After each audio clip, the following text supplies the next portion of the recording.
এখন আপনাদের সম্মুখে গুরুত্বপূর্ণ বয়ান করবেন কারি মাওলানা হুসাইন আহমদ সাহেব, ইমাম ও খতিব, সামাদ প্লাজা মার্কেট, ফেঞ্চুগঞ্জ, সিলেট। হুজুরকে বয়ান করার জন্য আহ্বান করা হচ্ছে। আসসালামু আলাইকুম ওয়া রাহমাতুল্লাহ।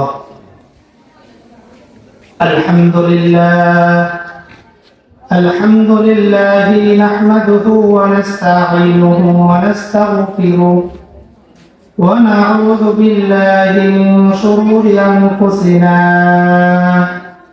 ওয়া মিন সাইয়্যাতি আ'মালিনা। من يهده الله فلا مضل له ومن يضلله فلا هادي له وأشهد أن لا إله إلا الله وحده لا شريك له وأشهد أن محمدا عبده ورسوله الذي أرسل إلى الناس كافة بشيرا ونذيرا وداعيا إلى الله بإذنه وسراجا وقمرا منيرا. أما بعد فقد قال الله تبارك وتعالى في كلامه المجيد وفي فرقانه الحميد. أعوذ بالله من الشيطان الرجيم. بسم الله الرحمن الرحيم. كل نفس ذائقة الموت. صدق الله العظيم وصدق رسوله النبي الكريم ونحن على ذلك من الشاهدين والشاكرين والحمد لله رب العالمين. وقال النبي صلى الله عليه وسلم أكثروا ذكر هذه من لذة الموت أو كما قال عليه الصلاة والسلام. صلى الله على سيدنا ومولانا محمد وعلى آله وصحابه وسلم. صلى الله على سيدنا ومولانا محمد وعلى آله وصحابه وسلم. الحمد لله.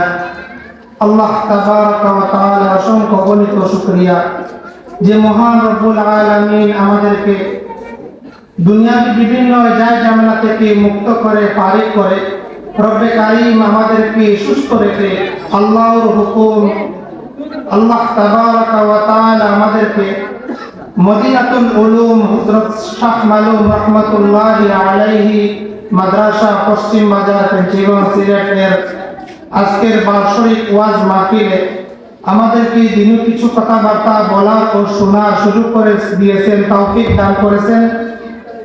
এজন্য আমরা সেই রব্বুল আলামিনের দরবারে আমরা আমাদের অন্তরের অন্তরস্থল থেকে শুকরিয়া জ্ঞাপন করি। আলহামদুলিল্লাহ। আলহামদু লিমান কদ্দারা খায়রান ওয়া খাবালা।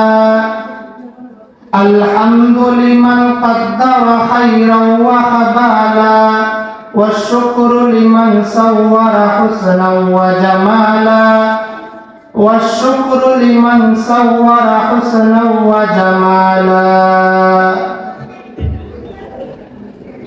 আজকের ওয়াজ মাহফিলে আমি যে বিষয় নিয়ে আলোচনা করব সেটি হলো যে মৃত্যু সম্পর্কে।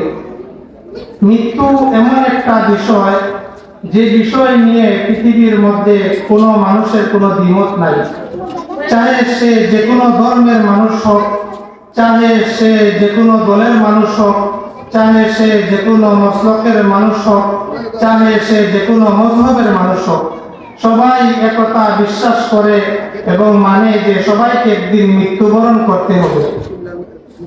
আল্লাহ তাবারাকা ওয়া তাআলা বলেন, কুল্লু নাফসিন যায়িকাতুল মাউত। আল্লাহ তাবারাকা ওয়া তাআলা বলেন, প্রত্যেক প্রাণী মরণশীল, যাদের প্রাণ আছে তাদের মৃত্যু আছে। প্রত্যেক প্রাণীকে মৃত্যুর স্বাদ গ্রহণ করতে হবে। মৃত্যু থেকে কেউ বাঁচতে পারবে না, মৃত্যু থেকে কেউ লুকাইতে পারবে না।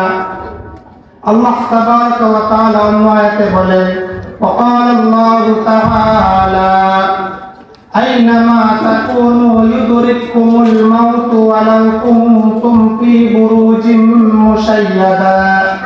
আল্লাহ তাবারাকা ওয়া তাআলা বলেন, বান্দা তুমি দুনিয়ার যে কোনো প্রান্তে থাকো না কেন, চাহে যে কোনো মজবুত কোনো বালাখানার ভিতরে থাকো না কেন, যেখানেই থাকো না কেন, মৃত্যু তোমার সাথে সাক্ষাৎ করবে। মৃত্যু থেকে তুমি বাঁচতে পারবে না, মৃত্যু থেকে তুমি লুকাইতে পারবে না। মৃত্যুবরণ তোমাকে করতেই হবে। প্রত্যেক প্রাণীকে মৃত্যুর স্বাদ গ্রহণ করতেই হবে। আল্লাহ তাবারাকা ওয়া তাআলা অন্য আয়াতে বলেন, لقد خلقنا الجن والإنس إلا ليعبدون। আল্লাহ তাবারাকা ওয়া তাআলা বলেন, আমি মানুষ এবং জিন জাতিদেরকে সৃষ্টি করেছি আমার ইবাদতের জন্য, আমার গোলামির জন্য। আল্লাহ তাবারাকা ওয়া তাআলা বলেন, لقد خلقنا الموت والحياة ليبلوكم أيكم أحسن عملا। আল্লাহ তাবারাকা ওয়া তাআলা বলেন, আমি মৃত্যু এবং জীবন দান করেছি এজন্য, মানুষদেরকে পরীক্ষা করার জন্য যে কে আমলের দিক থেকে উত্তম। আল্লাহ তাবারাকা ওয়া তাআলা মানুষদেরকে হায়াত দিয়েছেন, আবার মৃত্যু দান করবেন, আর মৃত্যুর পর এই হায়াত নামক নিয়ামতটাকে কে কিভাবে কাজে লাগাইছে এটা আল্লাহ তাবারাকা ওয়া তাআলা দেখার জন্য আল্লাহ তাবারাকা ওয়া তাআলা মৃত্যু দান করেন। মৃত্যু সবাইকে একদিন মৃত্যুবরণ করতে হবে, মৃত্যু থেকে কেউ বাঁচতে পারবে না। এখন মৃত্যু আসার আগে আগে মৃত্যুর সামানা জোগাড় করা। রাসূল সাল্লাল্লাহু আলাইহি সাল্লাতু ওয়াস সালাম বলেন, وقال النبي صلى الله عليه وسلم أكثروا ذكرها من لذة الموت। রাসূল সাল্লাল্লাহু আলাইহি সাল্লাতু ওয়াস সালাম বলেন, হে আমার উম্মতেরা, তোমরা বেশি বেশি করে মৃত্যুকে স্মরণ করো, বেশি বেশি করে তোমরা মৃত্যুকে স্মরণ করো। কেননা কেউ যদি মৃত্যুকে বেশি বেশি করে স্মরণ করে তাহলে সে অনেক গুনাহের কাছ থেকে বেঁচে যাবে। কারণ কোন ব্যক্তি যদি মনে করে যে আমি এই মুহূর্তে যদি মারা যাই তাহলে আমার কি অবস্থা হবে, তাহলে সে আর গুনাহ করতে পারবে না। উদাহরণস্বরূপ মনে করেন কোন একজন মানুষ মোবাইলের মধ্যে গুনাহের জিনিস দেখতেছে, এখন যদি সে চিন্তা করে আমি এমন অবস্থায় যদি মারা যাই তাহলে মানুষ এসে আমাকে পাবে, আমি মোবাইলের মধ্যে গুনাহের জিনিস দেখতেছি, মানুষ আমার সম্পর্কে বদ ধারণা করবে। এজন্য মৃত্যু কখন কোন সময়ে কোন অবস্থায় আসবে কেউ জানে না। মৃত্যু আসার আগে আগে মৃত্যুর প্রস্তুতি নেওয়া। রাসূল সাল্লাল্লাহু আলাইহি সাল্লাতু ওয়াস সালাম বলেন যে মৃত্যু এমন একটা বিষয় যে মৃত্যু সবার এক সমান হয় না। মৃত্যু তিন ধরনের হয়ে থাকে। নেককার কোন বান্দা বা বান্দির মৃত্যু একরকম হয়, পাপিষ্ঠ এবং গুনাহগারের মৃত্যু একরকম হয়, আবার বিধর্মীদের মৃত্যু অন্যরকম হয়। সবার মৃত্যু একরকম হয় না। রাসূল সাল্লাল্লাহু আলাইহি সাল্লাতু ওয়াস সালাম বলেন, সবাইকে একদিন মৃত্যুবরণ করতে হবে ঠিক, কিন্তু সবার মৃত্যু একরকম হয় না।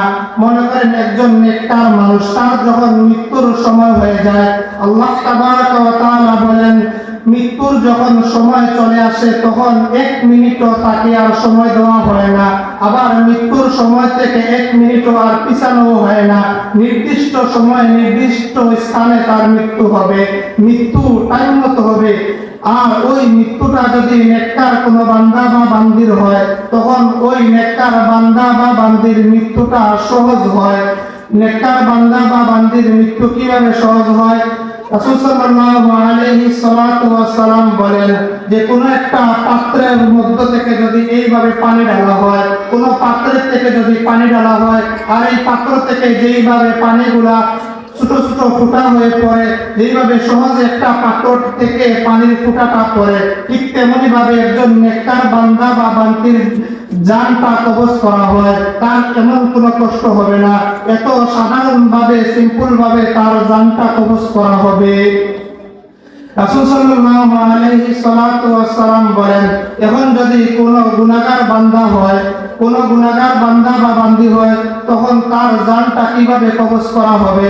রাসূল সাল্লাল্লাহু আলাইহি সাল্লাতু ওয়াস সালাম বলেন হে আমার সাহাবায়ে কেরাম শুনে রাখো, একজন গুনাহগার বান্দা বা বান্দির জান যখন নেওয়া হয়, তখন ওই গুনাহগার বান্দা বা বান্দির জান নেওয়ার সময় তার অবস্থা এমন হবে, মনে করেন একটা বীজাণু, একটা উলের যে সুইটার আমরা শীতের সময় পরি না, ওই রকম ভিজা একটা উলের মধ্যে যদি লোহার কাঁটা তার যদি পেঁচানো থাকে, ওই উলের মধ্য থেকে লোহার কাঁটা তারটা টান দিয়ে বাইর করার সময় যেইভাবে কষ্ট হয়, দেখলে বোঝা যায় যে এত সহজে ওই উল থেকে কাঁটাটা ছুটতেছে না, অনেক কষ্ট হয়।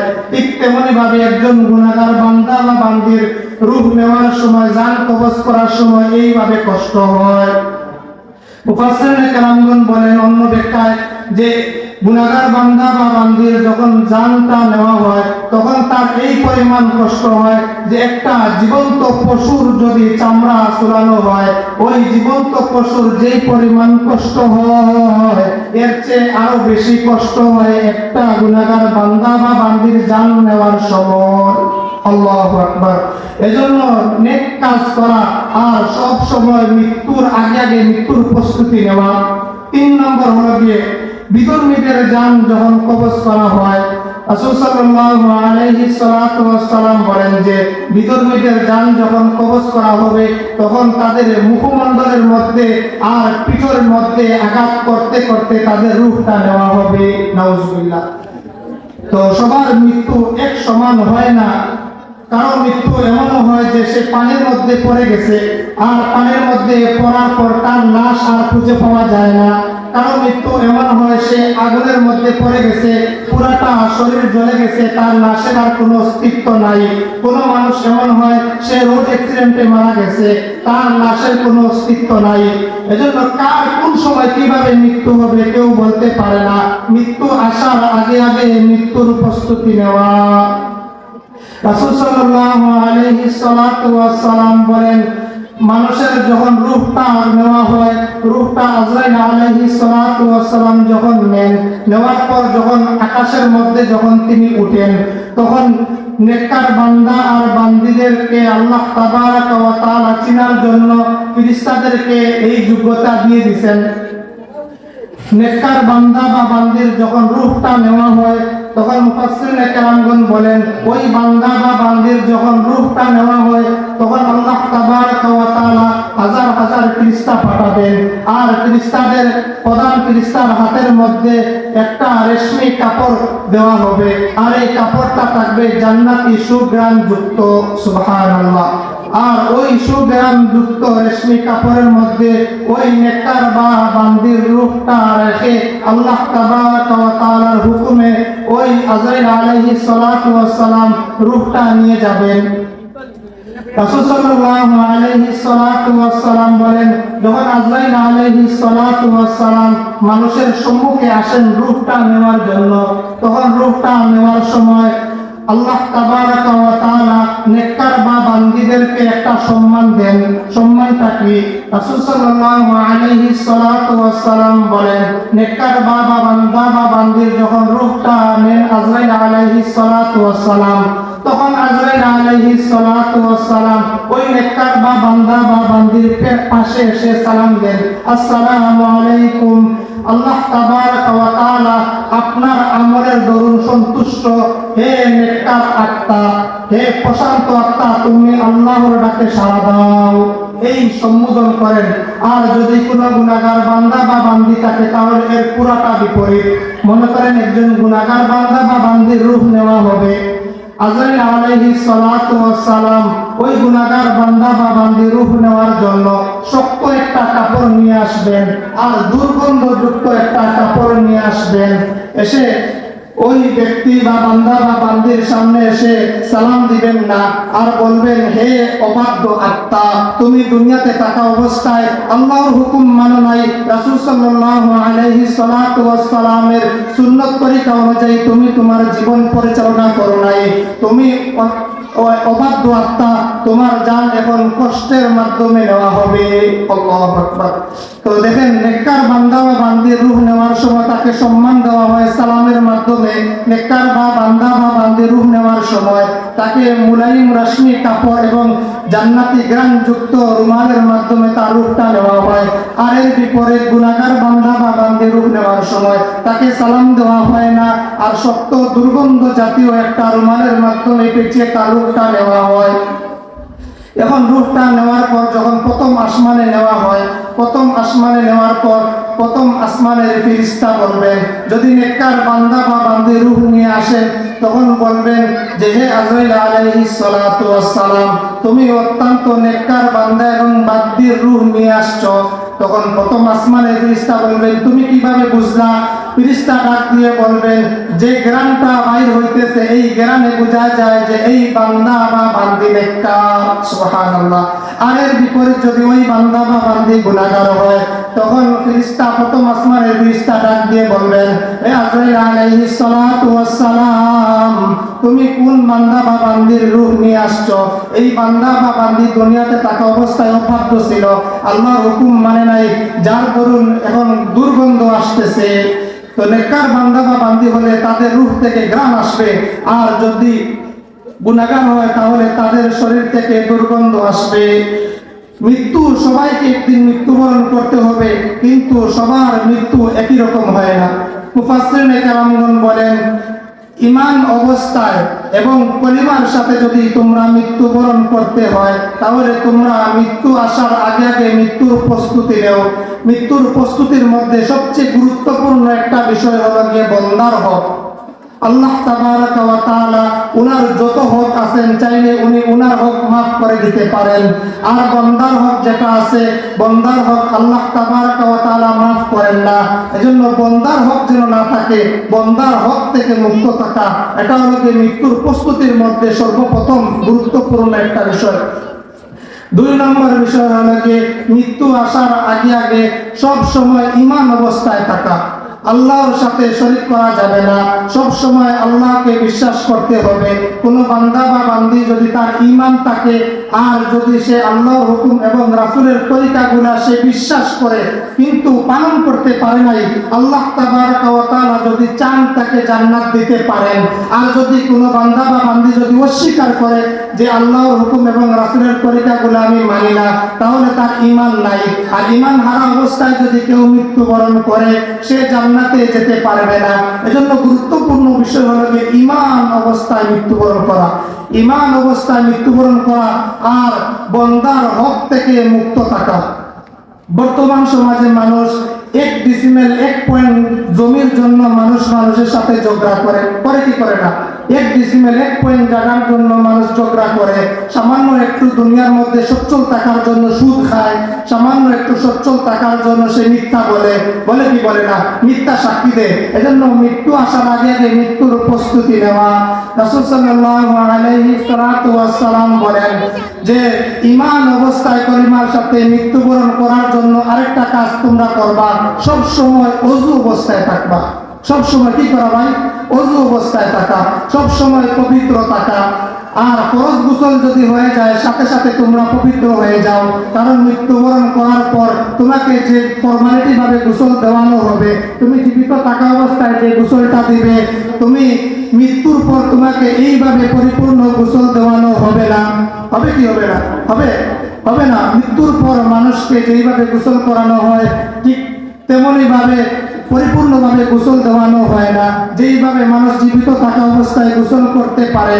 এজন্য ফরজ গোসল হয়ে গেলে বিলম্ব না করা, সাথে সাথে পবিত্র হয়ে থাকা। আর ছোট নাপাকি যদি হয়, অজুর প্রয়োজন হয়, সাথে সাথে অজু অবস্থায় থাকা। রাসূল সাল্লাল্লাহু আলাইহি সাল্লাতু ওয়াস সালাম বলেন, কোন বান্দা বা বান্দি যদি অজু অবস্থায় থাকে তাহলে তার ঈমান নসিব হয়, তার কলিমা নসিব হয়। আর মিসওয়াক করা, মিসওয়াকের উপরে যদি কেউ আমল করতে পারে আর সব সময় যদি তহারত অবস্থায়, পবিত্র অবস্থায় থাকতে পারে, তাহলে তার মৃত্যুর সময় কলিমা নসিব হবে। আর যদি কোনো বান্দা বা বান্দির যদি কলিমা নসিব হয়, তাহলে আশা রাখা যায় ওই বান্দা বা বান্দি জান্নাতি। ঠিক না বেঠিক? তো আল্লাহ তাবারক ওয়া তাআলা আমাদেরকে পরিপূর্ণভাবে ঈমান অবস্থায়, বান্দার হক থেকে মুক্ত থেকে ওযু অবস্থায় যেন আমরা মৃত্যুবরণ করতে পারি, আল্লাহ তাবারক ওয়া তাআলা আমাদেরকে সেই তৌফিক দান করুন। ওয়া আখিরু দাওয়ানা আলহামদুলিল্লাহি রাব্বিল আলামিন। আলহামদুলিল্লাহ।